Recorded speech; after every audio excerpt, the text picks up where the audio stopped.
La historia del perro no comienza en una casa ni junto a una chimenea, comienza en la naturaleza salvaje, con el lobo gris, un depredador que recorría Eurasia durante el Paleolítico.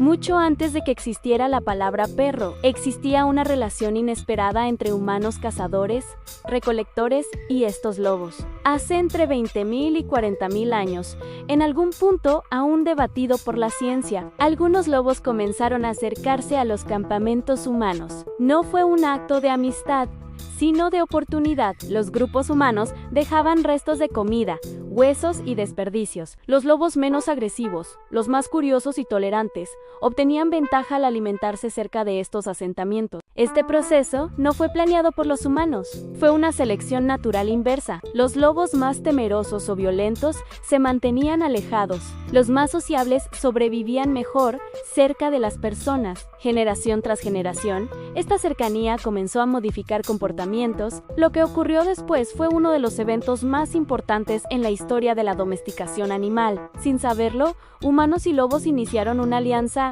Los animales obtenían alimento fácil. Los humanos, a cambio, ganaban un sistema de alerta temprana contra depredadores y otros grupos rivales. Con el tiempo, estos lobos comenzaron a diferenciarse física y conductualmente de sus parientes salvajes. Hocicos ligeramente más cortos, menor agresividad, más capacidad para interpretar señales humanas. No eran aún perros como los conocemos, pero ya no eran exactamente lobos. La transformación no fue instantánea ni uniforme. Ocurrió lentamente, durante miles de años, en distintas regiones.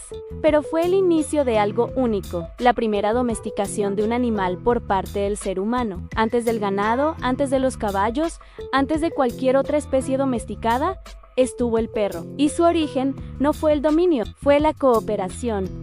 Durante mucho tiempo, la historia del perro fue solo una hipótesis basada en similitudes físicas con el lobo gris. Pero la arqueología comenzó a ofrecer pruebas concretas de que esta relación era muchísimo más antigua de lo que se pensaba. Uno de los hallazgos más reveladores se produjo en Vanover-Kessel, donde se descubrió una tumba de aproximadamente 14.000 años de antigüedad que contenía los restos de un hombre, una mujer y un perro enterrados juntos.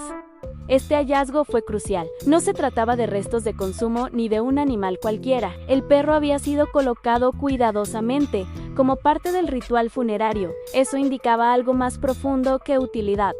Vínculo. Otros descubrimientos en regiones de Siberia y Europa del Este han revelado restos caninos que datan incluso de 20.000 años atrás.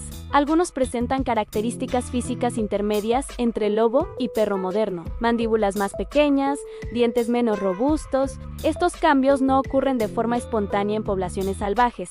Son señales de un proceso de domesticación. Lo fascinante es que esta relación precede a la agricultura. El perro no fue domesticado para pastorear cultivos ni para cuidar ganado, porque esos sistemas aún no existían. Su domesticación ocurrió en un mundo de cazadores-recolectores. Esto convierte al perro en el primer animal domesticado por el ser humano. Los análisis genéticos modernos han reforzado esta idea. Estudios de ADN indican que los perros actuales descienden de poblaciones antiguas, de lobos que ya no existen en su forma original. Es decir, el linaje que dio origen al perro se separó del lobo moderno hace miles de años. Estas evidencias muestran que la relación no fue superficial ni reciente, fue profunda, constante y transformadora. El perro no apareció de repente como mascota, surgió como compañero de supervivencia, y a medida que los humanos comenzaron a migrar y expandirse por distintos territorios, sus perros fueron con ellos. La alianza ya estaba sellada. Una vez establecida la cercanía entre humanos y los primeros protoperros, la relación comenzó a profundizarse de forma práctica. En las comunidades de cazadores-recolectores del Paleolítico tardío, la supervivencia dependía de la cooperación, la estrategia y la anticipación. Los primeros perros ofrecían ventajas que ningún otro animal podía proporcionar en ese momento. Su agudo sentido del olfato permitía rastrear presas a largas distancias. Su oído detectaba movimientos imperceptibles para el ser humano. Su capacidad para correr durante largos trayectos los convertía en aliados naturales en la persecución. Poco a poco, dejaron de merodear campamentos como simples oportunistas y comenzaron a participar activamente en las actividades humanas. Esta colaboración no fue inmediata ni uniforme. Seguramente hubo intentos fallidos, conflictos y retrocesos. Pero con el paso de generaciones, los humanos empezaron a seleccionar, consciente o inconscientemente, a los ejemplares más útiles y manejables. Los perros más cooperativos eran alimentados, protegidos y permitidos reproducirse cerca del grupo. Así comenzó una selección dirigida por la convivencia. En algunas regiones de Eurasia, evidencias arqueológicas sugieren que los perros eran utilizados no solo para la caza, sino también como guardianes nocturnos. Alertaban ante la presencia de depredadores o grupos rivales. Su ladrido, una vocalización menos frecuente en lobos adultos, pudo haberse desarrollado y reforzado durante este periodo como herramienta de advertencia. La relación comenzaba a transformarse en algo más complejo que una simple alianza de conveniencia. Los perros aprendían a interpretar gestos humanos, a responder a señales visuales y auditivas. Esta capacidad de comunicación cruzada fue clave en su consolidación como compañero permanente, mientras otras especies domesticadas surgirían miles de años después, con fines agrícolas o productivos. El perro ya ocupaba un lugar único. No era ganado ni herramienta inerte, era un colaborador activo en la vida diaria. La caza compartida fortaleció un vínculo que iba más allá de la utilidad inmediata. En ese proceso, el antiguo lobo fue dejando atrás su identidad salvaje para convertirse en algo nuevo, un animal que ya no pertenecía del todo al bosque. Cuando los seres humanos comenzaron la transición hacia la agricultura, hace unos 12.000 años, el mundo cambió de forma irreversible. El surgimiento de asentamientos permanentes en regiones como el Creciente Fértil transformó la vida nómada en una existencia más estable, y el perro, que ya acompañaba a los grupos humanos desde hacía milenios, se adaptó a esta nueva realidad. En las primeras aldeas agrícolas, el perro adquirió funciones distintas a las de la caza constante. Ahora debía vigilar cultivos, proteger reservas de alimento y alertar ante la presencia de intrusos. Su papel como guardián se volvió aún más relevante en comunidades donde el almacenamiento de grano y la cría de animales atraían depredadores y competidores. La domesticación se intensificó en este periodo. Al vivir en espacios más reducidos y en contacto constante con humanos, los perros desarrollaron una tolerancia social más grande y una dependencia creciente de las personas. Las diferencias físicas con el lobo se hicieron más notorias, cuerpos más pequeños en algunas regiones, cambios en la forma del cráneo y una expresión más juvenil, fenómeno que hoy se asocia con la domesticación. Con el tiempo, distintas poblaciones humanas comenzaron a criar perros con características específicas. Algunos eran más aptos para el pastoreo, especialmente cuando el ganado comenzó a expandirse. Otros destacaban como guardianes robustos. Este proceso no fue aún sistemático, pero marcó el inicio de la diversificación. Lo importante es que, en este punto de la historia, el perro ya no era simplemente un aliado de supervivencia. Se había integrado completamente en la estructura social humana. Vivía dentro o cerca de los asentamientos, compartía el espacio cotidiano y dependía del grupo para alimentarse. La relación estaba dejando de ser exclusivamente funcional para convertirse en algo más profundo. La convivencia constante generó vínculos emocionales. Algunos enterramientos muestran perros sepultados con cuidado, en posiciones que sugieren respeto y afecto. El antiguo lobo que rondaba los límites del fuego ahora dormía cerca de él, y en ese gesto, permitirle quedarse, comenzó a tomar forma el concepto de mascota.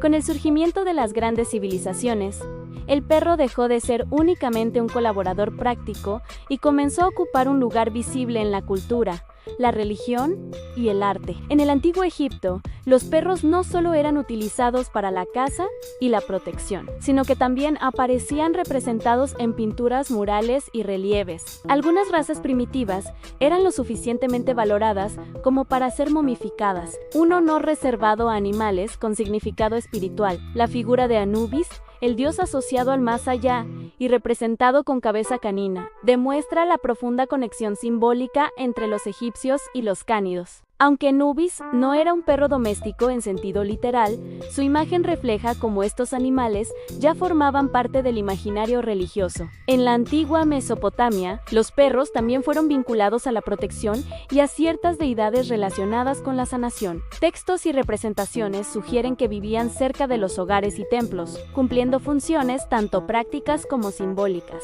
En Grecia, el perro aparece en relatos mitológicos y escenas cotidianas. Más allá de su función como guardián o cazador, ya se percibe una relación más cercana. En la literatura griega, el ejemplo de Argos, el perro fiel que espera el regreso de su amo durante años, refleja una idea clara: lealtad. En Roma, los perros estaban presentes en hogares urbanos y villas rurales.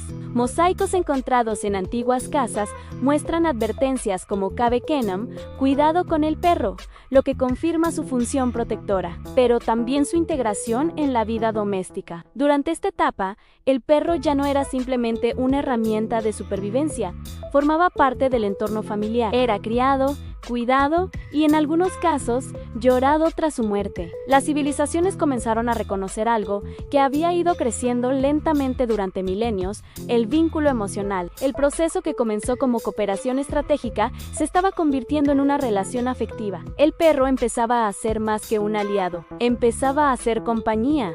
Durante la Edad Media, el perro experimentó una transformación decisiva. Comenzó a diversificarse de manera más clara según funciones específicas. La sociedad feudal, estructurada en torno a castillos, aldeas y territorios agrícolas, necesitaba animales adaptados a tareas concretas. El perro, gracias a siglos de convivencia y selección, estaba listo para asumir múltiples roles. En la Europa medieval, especialmente en regiones como Inglaterra y Francia, surgieron perros especializados en la caza. Eran criados por la nobleza para perseguir ciervos y jabalíes. Estos animales eran valorados no solo por su utilidad, sino también como símbolo de estatus. Poseer buenos perros de caza era señal de poder. Al mismo tiempo, en entornos rurales, se desarrollaron perros pastores capaces de controlar rebaños de ovejas y ganado. La expansión de la ganadería exigía animales inteligentes, resistentes y obedientes. La selección ya no era solo por docilidad, sino por habilidades específicas. En los castillos y ciudades amuralladas también surgieron perros guardianes más robustos, encargados de proteger propiedades y vigilar entradas. La función protectora, presente desde los primeros asentamientos agrícolas, se volvió aún más importante en un periodo marcado por conflictos y rivalidades territoriales. Pero junto a esta especialización funcional, apareció algo nuevo: perros criados principalmente por compañía. En ciertas cortes europeas comenzaron a apreciarse perros pequeños, que vivían dentro de las residencias nobles. No estaban destinados a la caza ni al trabajo pesado. Su presencia respondía más al afecto y al entretenimiento. Este fenómeno marcó un punto clave en la historia del perro como mascota. Aunque durante milenios había existido cercanía emocional, ahora comenzaba a consolidarse la idea de un perro cuya principal función era acompañar. La domesticación, que empezó como alianza estratégica, había evolucionado hacia una relación más compleja. El perro podía ser trabajador, guardián o compañero íntimo, dependiendo del contexto social. Y esta diversidad sentó las bases para lo que ocurriría siglos después: la creación formal de razas. Con la llegada de la Edad Moderna y, más tarde, el siglo XIX, la relación entre humanos y perros entró en una etapa completamente nueva: la clasificación sistemática. Lo que durante siglos había sido una selección práctica basada en habilidades, comenzó a transformarse en un proceso organizado y deliberado de creación de razas. En Inglaterra, donde la cría selectiva alcanzó un alto nivel de formalidad, surgieron los primeros estándares definidos.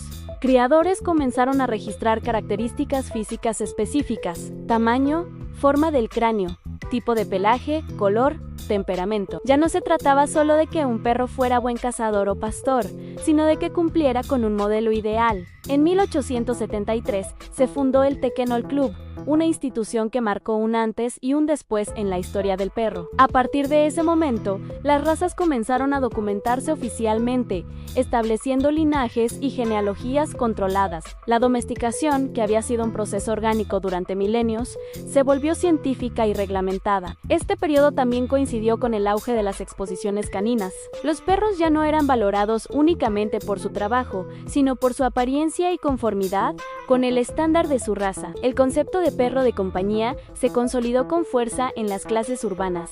Mientras tanto, la revolución industrial transformaba la vida humana.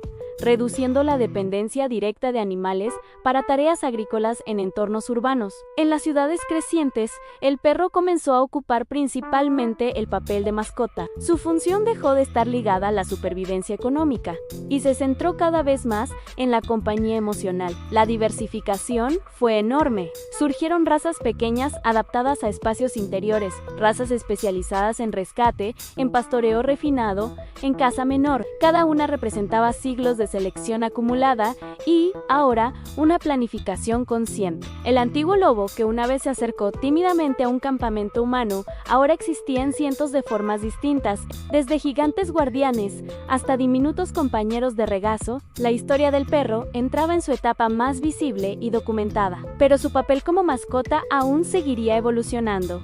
Con el avance del siglo XX, la figura del perro terminó de transformarse. En las grandes ciudades industrializadas, especialmente en países como Estados Unidos y el Reino Unido, la vida urbana redujo la necesidad de animales para el trabajo diario. Ya no era imprescindible para la caza ni para el pastoreo en contextos citadinos. Su papel comenzó a centrarse casi por completo en la compañía. Las guerras mundiales reforzaron, paradójicamente, el vínculo emocional. Aunque muchos perros fueron utilizados en tareas militares, al regresar la paz, se consolidó la idea del perro como símbolo de lealtad y apoyo. En hogares marcados por pérdidas y cambios sociales profundos, su presencia ofrecía estabilidad y afecto constante. Durante este siglo también surgió una nueva conciencia sobre el bienestar animal. La medicina veterinaria avanzó, se establecieron campañas de vacunación y comenzaron a difundirse leyes de protección. El perro dejó de verse únicamente como propiedad y empezó a considerarse un ser con necesidades propias. El crecimiento de la cultura popular reforzó su imagen como compañero fiel. En libros, cine y televisión, los perros fueron representados como amigos inseparables, protectores de niños y miembros fundamentales del núcleo familiar. Esta representación no creó el vínculo, pero lo amplificó y lo normalizó a escala global. A finales del siglo XX, el concepto de mascota había evolucionado hacia algo más íntimo. En muchos hogares, el perro no solo compartía espacio, compartía rutinas, celebraciones y afectos. Dormía dentro de casa, tenía nombre, cuidados médicos y un lugar definido en la estructura familiar. Después de miles de años de transformación, el proceso iniciado por algunos lobos curiosos había alcanzado su punto más profundo. El perro ya no era simplemente aliado, trabajador o guardián. Se había convertido en compañero emocional permanente. Y esa relación, forjada en la prehistoria, seguía evolucionando. La historia del perro no comenzó en una casa moderna ni en un parque urbano. Comenzó hace miles de años, cuando algunos lobos se acercaron a los fuegos de los primeros humanos y, en lugar de huir, decidieron quedarse. Desde entonces, esa decisión cambió el curso de ambas especies.